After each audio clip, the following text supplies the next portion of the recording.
बांग्लादेश में तख्ता पलट से ठीक पहले शेख हसीना जब ये कह रही थी कि अमेरिका सहित कुछ विदेशी ताकतें उनके यहाँ तख्ता पलट करना चाहती हैं, तो इसे बहुत गंभीरता से नहीं लिया गया।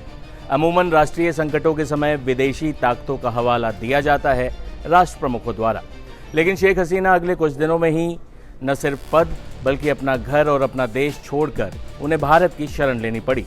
आरक्षण के खिलाफ शुरू हुआ छात्रों का आंदोलन कैसे इतना संगठित और हिंसक हुआ कि बांग्लादेश के लोकप्रिय प्रधानमंत्री के खून के प्यासे वहां के लोग हो गए। जिन शेख मुजीब को बांग्लादेश का पितामह कहा जाता है, उनकी मूर्तियां तोड़ दी गई, उनके घर में कई बार तोड़फोड़ और आगजनी हुई। लेकिन आरक्षण विरोधी आंदोलन कट्टरता की भेंट कैसे चढ़ा? विरोध मुक्ति युद्ध में शामिल सैनिकों के बच्चों को दिए जा रहे आरक्षण के खिलाफ था, तो मंदिरों और चर्चों पर हमले क्यों होने लगे? हिंदुओं और अल्पसंख्यकों को क्यों मारा जाने लगा? क्योंकि बांग्लादेश का ये कथित छात्र आंदोलन जमाते इस्लामी जैसे कट्टरपंथी ताकतों का खिलौना बन गया। बांग्लादेश में पाकिस्तान परस्त कट्टर ताकतें हमेशा से मौजूद रही हैं। शेख हसीना के वक्त इन ताकतों को नियंत्रित रखा गया था, इसलिए शेख हसीना कट्टरपंथियों की आंखों में चुभने वाला कांटा थी। शेख हसीना के वक्त बांग्लादेश और भारत के संबंध ऐतिहासिक रूप से हमेशा बेहतर रहे हैं। वहीं जब ये कथित क्रांतिकारी शेख हसीना के जान के प्यासे हो गए, तो भारत ने ही हसीना को शरण दी। इसके बाद भारत विरोध बांग्लादेश की राजनीति में केंद्रीय जगह अख्तियार करने लगा है। खालिदा जिया की पार्टी का भारत विरोधी रवैया जग जाहिर रहा है। उनके बेटे की सारी पॉपुलैरिटी भारत विरोध के कारण ही है। वही अब तथाकथित छात्र आंदोलन से निकले नेता भारत के खिलाफ जहर उगल रहे हैं। वही बांग्लादेश में इसी दौरान हिंदुओं के खिलाफ हिंसा जारी है। एक हिंदू युवक को तो सार्वजनिक तौर पर जला दिया गया। नोबेल विजेता मोहम्मद यूनुस को कार्यकारी सरकार की जिम्मेदारी सौंपी गई, तो उनके अंदर का भी कट्टर इंसान जाग उठा। सोचिए कि जिस पाकिस्तान से आज़ादी मिली, उसी की सेना के साथ साझा सैन्य अभ्यास यूनुस के कार्यकाल की एक उपलब्धि है। यूनुस बुरी तरह नाकाम हुए और कठपुतली साबित हुए।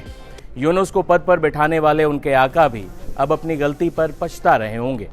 यूनुस के खिलाफ ही अब छात्र संगठन आवाज उठाने लगे हैं।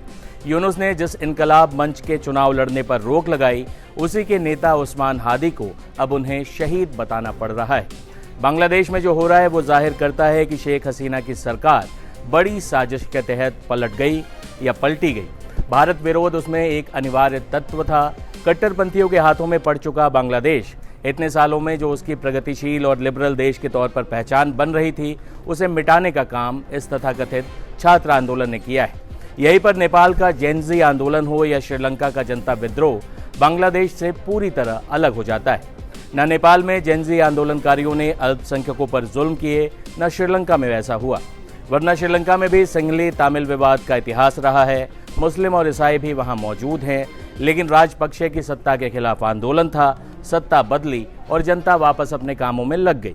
नेपाल में भी मधेशी यानी भारतीय मूल के लोगों के खिलाफ आवाजें उठी हैं, लेकिन जेनजी आंदोलन भले ही थोड़ा हिंसक भी हुआ, लेकिन सत्ता परिवर्तन के बाद छात्र अपने आगे की रणनीति में लग गए। देश सामान्य हो गया।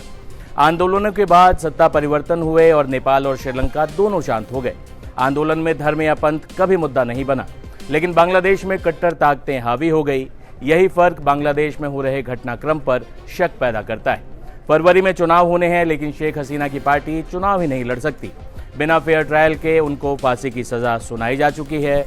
भारत विरोध असल में अंदरूनी नाकामी छुपाने और कट्टर ताकतों को भड़काने का हथियार बन चुका है।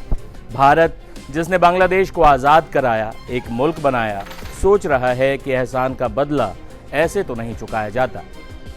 किसी शायर ने कहा है कि मेरे बाद वफा का धोखा किसी और से मत करना, गाली देगी दुनिया तुझको, सर मेरा झुक जाएगा।